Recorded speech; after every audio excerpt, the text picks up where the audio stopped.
అడుగుతా ఉన్న చంద్రబాబు నాయుడు కానీ ఎవరి అయ్యా హత్య రాజకీయాలు, ఎవరి అయ్యా కుట్ర రాజకీయాలు, ఎవరి అయ్యా శవ రాజకీయాలు? ఇదే పెద్ద మనిషి చంద్రబాబు నాయుడు గారు గురించి మాట్లాడుతూ ఆయన తోడల్లుడు దగ్గుపాటి వెంకటేశ్వరరావు గారు ఏకంగా పుస్తకం రాశాడు. అనేక టీవీలలో ఆయన ఇంటర్వ్యూలు కూడా ఇచ్చాడు. ఆయన అన్న మాటలు ఆయన పుస్తకంలో రాసినటివి.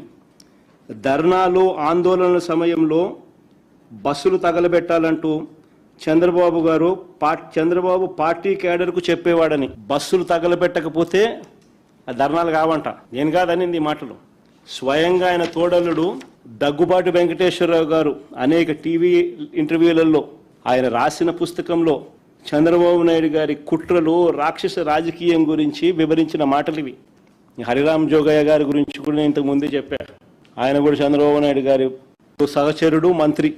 ఏ రకంగా చంద్రబాబు నాయుడు గారు కుట్రలు చేస్తారు, రాక్షస రాజకీయాలు చేస్తారు అన్నది ఆయన కూడా సువివరంగా కూడా వివరించినాడు. హత్యలతోనూ, వెన్నుపోట్లతోనూ, శవాలతోనూ, కుట్రలతోనూ రాజకీయాలు చేసింది, చేస్తున్నది చంద్రబాబు అయితే, విలువలు, విశ్వసనీయత, మాటకు కట్టుబడి రాజకీయాలు చేస్తా ఉన్నది మేము. గర్వంగా కూడా చెప్తా ఉన్నాను నేను ఈ మాట.